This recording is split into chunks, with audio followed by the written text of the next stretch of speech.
sonically so beautiful and some of the best work she's done. Put that on a shirt for me. Get me a tattoo of it. I'm down. I'll give you the tattoo. Please do.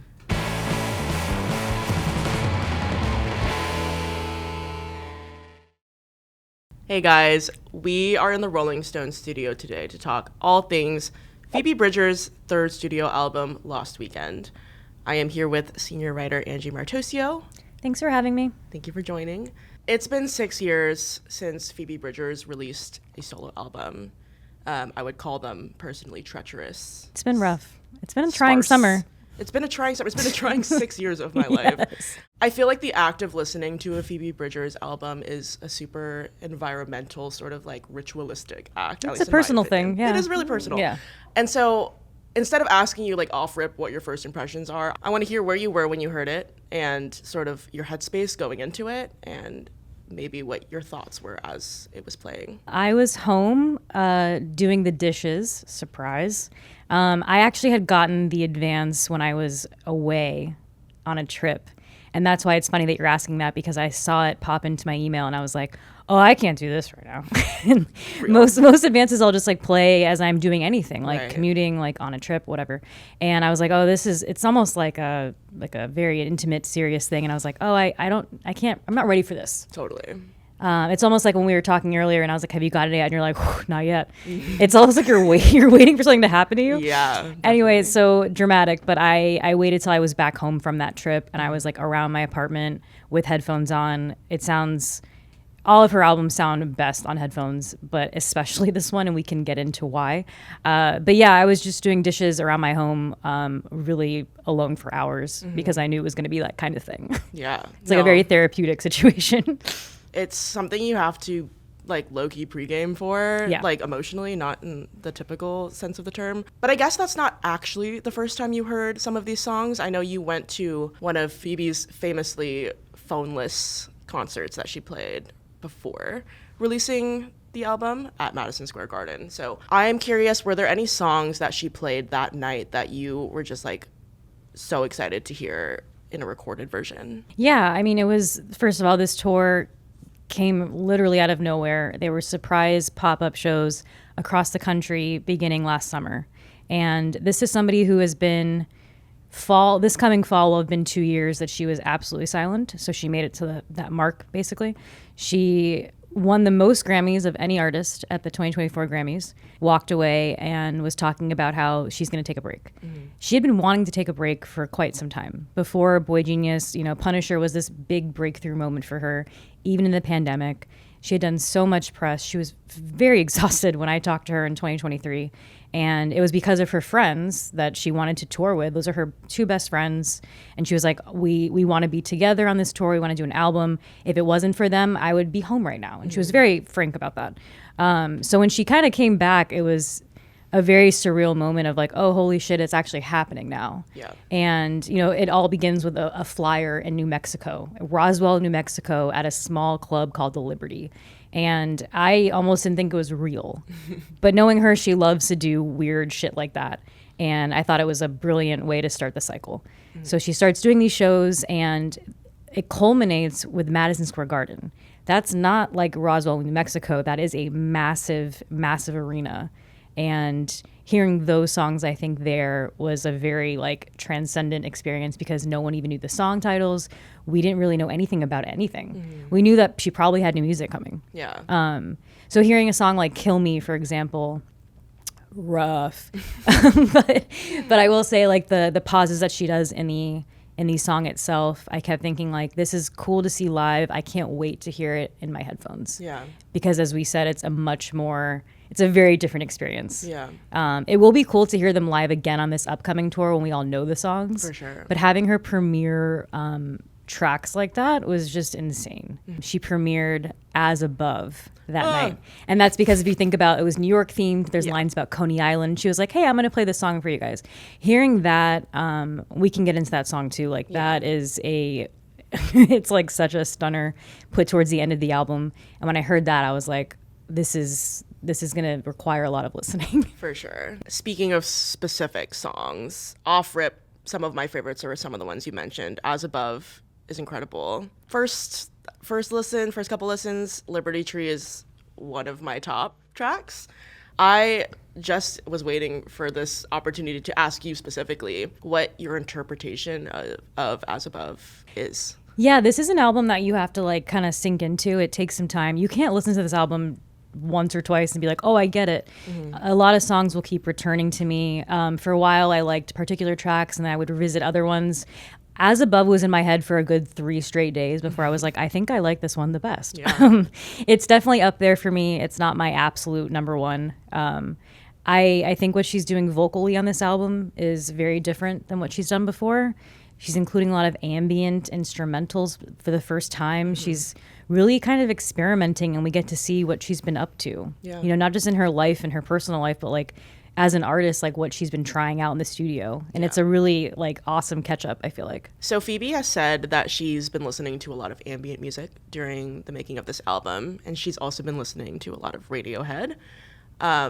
As Rolling Stone's resident Radiohead head, I wonder what songs you see that influence sort of coming through on this album. Yeah, it's embarrassing. I have 4 Radiohead tattoos. Who's counting? I have talked to her about Radiohead. She was getting into a really heavy Radiohead phase back in like 2023.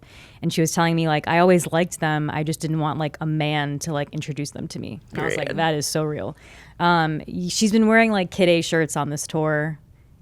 She has always talked about them kind of like in terms of like, you know, like who doesn't like Radiohead? Mm-hmm. Any of you don't talk about that, I will get mad. So yeah, I hear a lot of the ambient, even like OK Computer era on songs like Kill Me, the very end when she says Let's Go Missing. All of that sonically to me sounds very much like something on Kid A, even OK Computer, like very late 90s, early aughts Radiohead. Yeah. And then you hear later on like Panorama, which she doesn't sing for like the first 2 minutes of that song. Yeah. It's this really introspective, she sings about a hotel room. It's very dark, as she's wont to do. And I just hear a lot of Tom's influence on there. I feel like this is a good segue into talking about who works on the album with Phoebe. She has some of her tried and true collaborators, Ethan Gruska, Christian Lee Hutson, Tony Berg, and then she has some new ones like Jack Antonoff and Alex G. How do you think bringing in those new collaborators affected the sound of this album? Yeah, something I love about Phoebe is that she keeps her crew with her for every record. She is a mainstream artist now. She could have dropped a lot of people she's been working with, as a lot of artists do when they get to this level. She has a very strong unit of who she works with. And instead of like losing some people, she decided to add on. Normally when an artist does that, it can get a little chaotic. You notice that there's maybe too many cooks in the kitchen. For sure. She almost does less, I feel like. It's interesting to have like Alex G giving a voice note, like what was on that voice note, or a voice memo. What was on that voice memo?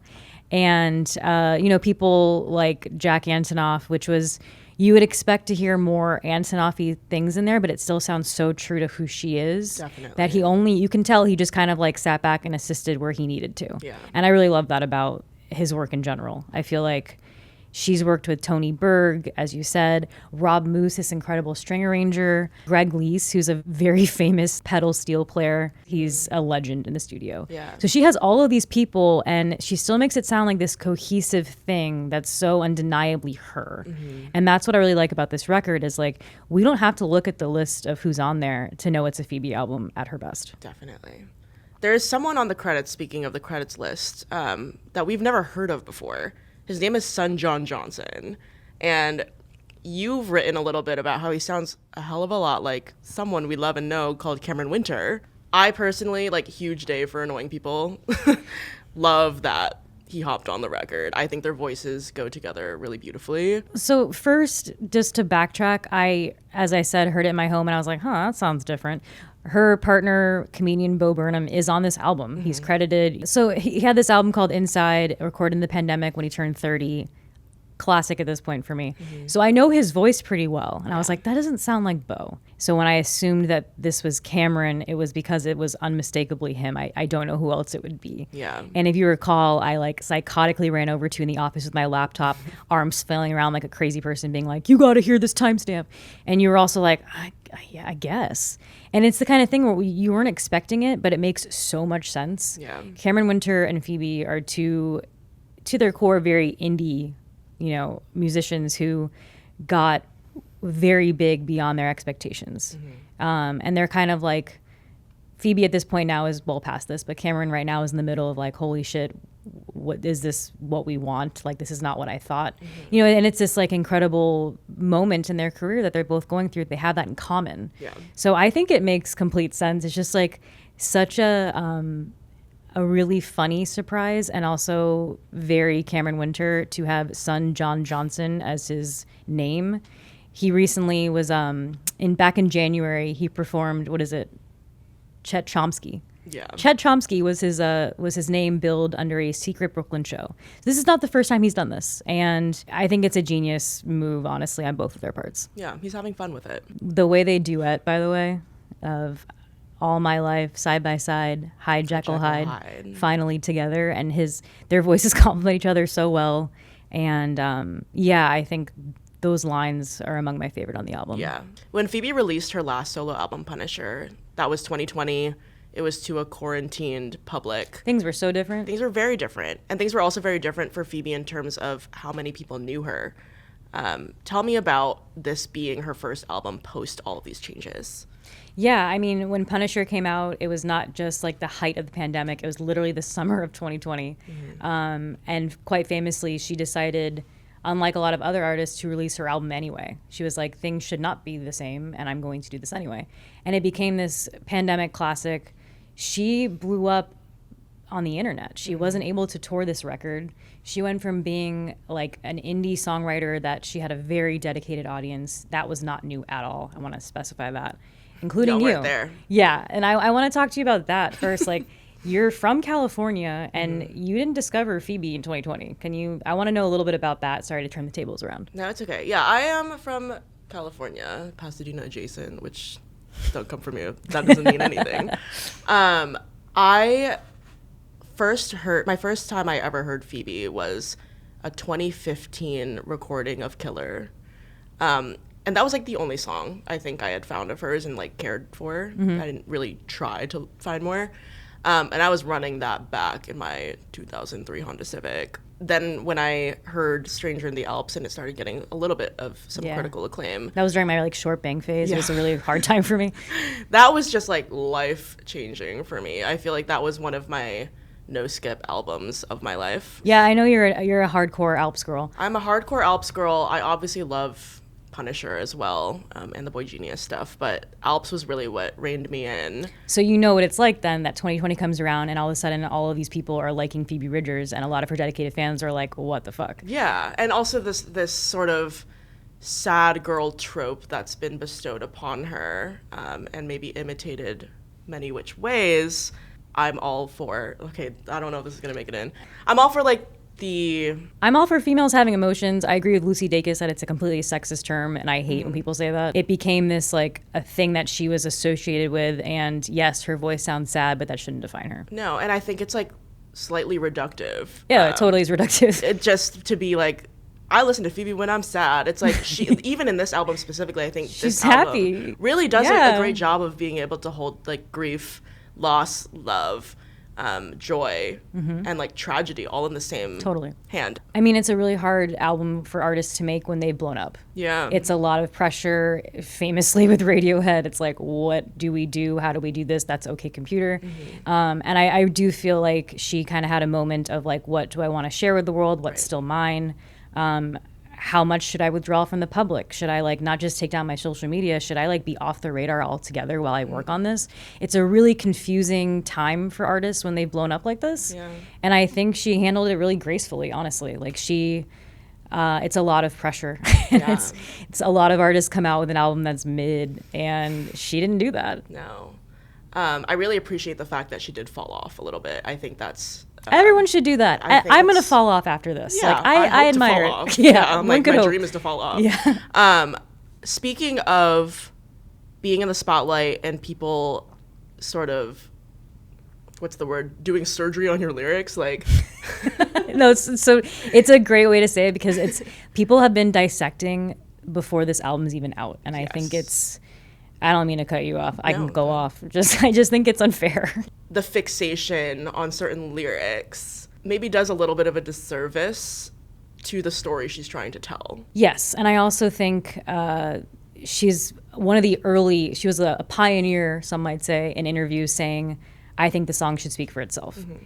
And when I've asked her what things mean, she's literally turned it around and said, well, what do you think it means? Mm-hmm. And she doesn't like to ruin interpretations, and she likes to keep it like that, very, very low key. Yeah. I don't think it does a disservice. I think that how she's feeling is in the song, and that I think to spend all of this time trying to figure out what it's about overlooks the music. Yeah. There's been a lot of chatter online about certain tracks, and I think they're missing the point, which is that the songs that they're talking about are sonically so beautiful and some of the best work she's done. Yeah. Like there's lines that we can think about and ponder, but like to make it all about who it's about is a waste of time. For all the sonic experimentation on this album, there are also some just classic Phoebe songs. I would say Haunted is one of them. Yeah, Phoebe loves to have a country-tinged song on her albums, and this is definitely the Graceland 2 of this record. Unlike Graceland 2, it's placed directly in the middle of the record. It's a beautiful centerpiece. It kind of like spaces out the rest of the ambient tracks, and she's kind of saying like, don't stop paying attention, like I'm gonna throw this curveball. And the pacing of the track list and the sequencing is so it's very intentional. Yeah. Everything she does is very intentional. Well, speaking of Graceland 2, am I crazy for thinking that the end of Liberty Tree is like an interpolation of Graceland 2, like that single voice? It's the melody of Graceland 2. But maybe this is just my way of starting to talk about Liberty Tree. No, first of all, I will say, I know you're a Liberty Tree stan. Yeah. The line... And the past is looking brighter all the time. Could sum up her entire career for me, and like her songwriting style of how she writes and how she's feeling and how she looks back on her past. Yeah. All this loss, this grief, falling in love, all of it. She's kind of looking back on the last 6 years. She's released a solo album and she's been like, yeah, like I've been through a lot of shit, and the past is looking brighter all the time. Put that on a shirt for me. Get me a tattoo of it. I'm down. I'll give you the tattoo. Please do. I feel like this is a year where artists are kind of putting their thesis out there on an album. Yeah. And like there's a song on Olivia Rodrigo's album where she says, they say modern love's a cruel endeavor, and to that I say fuck it, whatever. To me, that sums up her entire career and her songwriting style. And for Phoebe, it's the same thing of like, it's this beautiful thesis of how she views her past, how she views her present and her future.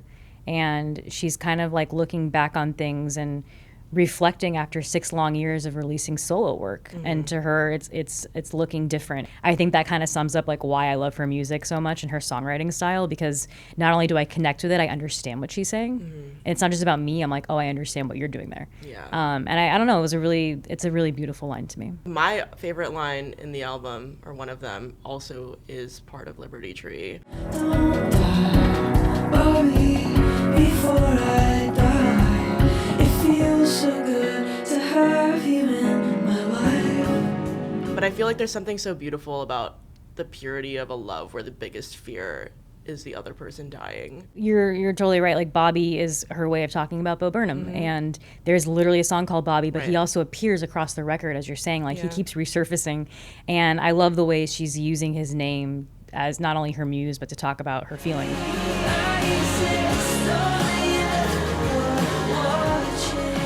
Which is crazy.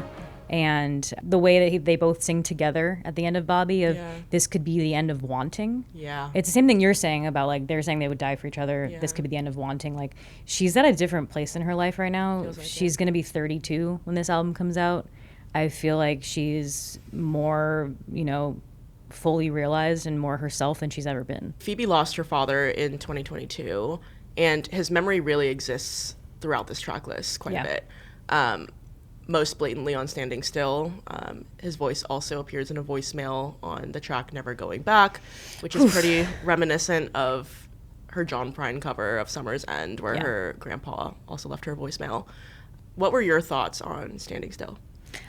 I think it's really interesting to hear, obviously what's happening in her life, but also if you think back to Punisher, Kyoto is very much about her trying relationship with her dad and kind of navigating where they are.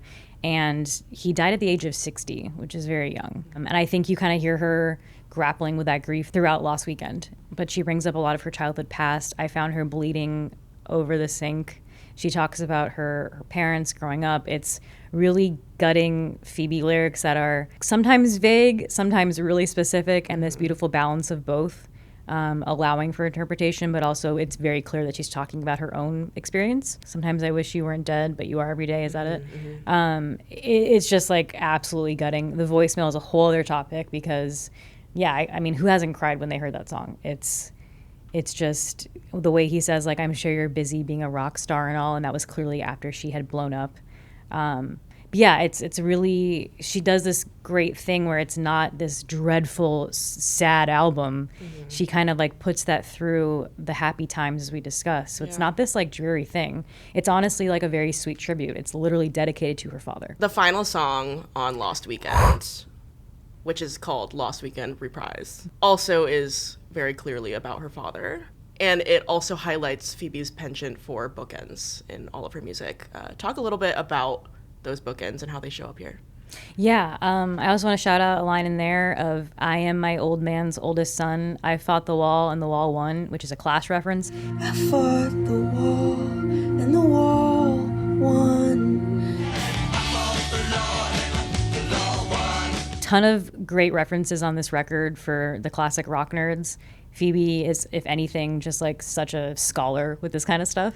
And yeah, she has, it's her longtime signature to have a bookend. This girl loves to start an album and end an album neatly, tightly organized. I admire that. You know, even in the Boy Genius EP and then the full-length album, we all know that Me and My Dog got a sequel with Letter to an Old Poet. Stranger in the Alps, same thing. There's a smoke signal. Yes. Alp scholar over here. And then Punisher 2, she put in DVD menu and snuck it into the very final seconds of I Know the End. And because I'm a nerd, I've asked her about that. And she's like, yeah, like, thank you for noticing. That's my favorite thing. Yeah. It is something she, like, strives to do. And what I love, and I've said a bunch, that, like, no matter how big she gets, she still has her signature touches. This will never go away. I can't ever see her dropping a record that doesn't have some sort of symmetry, some sort of callback, even to previous records. Like, her catalog is one ongoing thing that exists and lives and breathes, and she never stops. Do you think that this is a follow-up that fans are really going to love?